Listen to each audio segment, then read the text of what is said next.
Əbu Bəsir Allahın nazil etdiyi bu ayə barəsində İmam Sadiq əleyhissalamdan sual edir.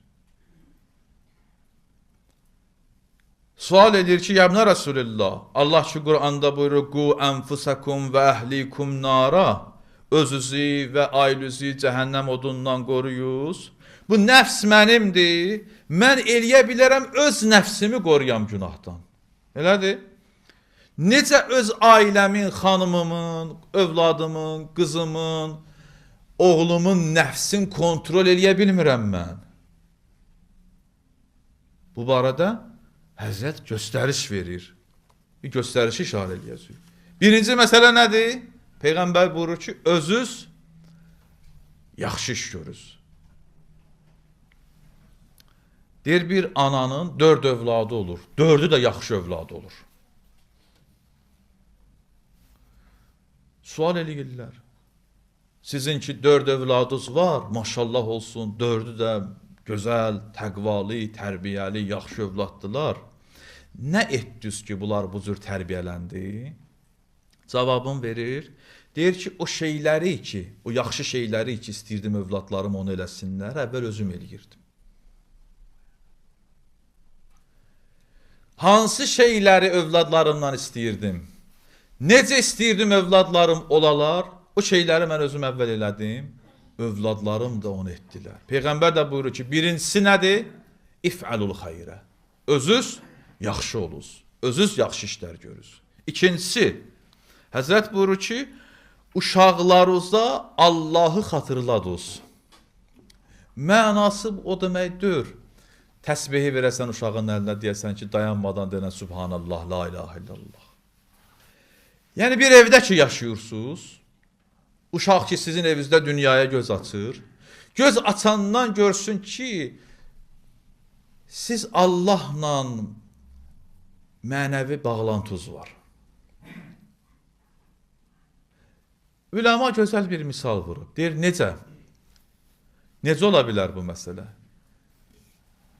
Deyir, məsələn, bir evdə ki, istəyirlər, toy eləsinlər, hər hansı bir bayram keçirsinlər, ad günü qeyd eləsinlər, heç kəs cəsarət eləmir, günah eləsin. Nümunəsi budur. Uşaqlar əvvəlcədən o qədər Allah zikri ilə tərbiyələniblər, yadlarına düşmür və cürət eləmirlər, Allahdan qorxurlar ki, bu olmaz. Bir tərəfdən namaz qılıb, bir tərəfdən haram toya gedir. Övlad da baxır buna, ailə uşağı da baxır buna. Görür ki, vəziyyət o deyir ki, bu deyir. Özü əməl eləmir. Uşaqlar göz açandan evdə namaz görürlər, oruz görürlər, Allahın zikrini görürlər. Görürlər televizora baxanda, bir haram musiqi olduqda atası, anası söndürür, kanalı dəyişir. Ya məsələn, qeybətə gedəndə söhbət, dərhal dayanırlar. Misallar gətirirəm. Buna oxşar məsələlər. Uşaq bunu görür. Bunu yaddaşında saxlayır. Üçüncüdə Allah Rəsulü buyurdu, Cabir ibn Abdullah Ənsariyə. Və'muruhum bil ma'ruf. Ailə uşağınızı yaxşılığa dəvət ediyoruz. Bu üçüncüsü. Dördüncüsü, vənhahum anil munkar.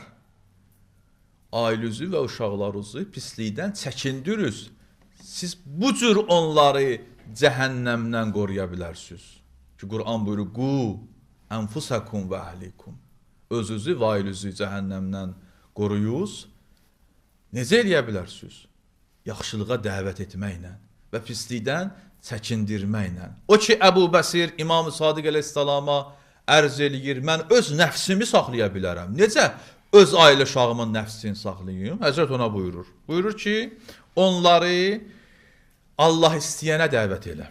Əmr be məruf elə. Və Allah nədən çəkindirib, sən də onları çəkindir. Əgər sənə itaət etsələr, onları bu təqdirdə cəhənnəmdən qorumuş olursan. Sən əmr be məruf, nəhyəz münkərvi elə.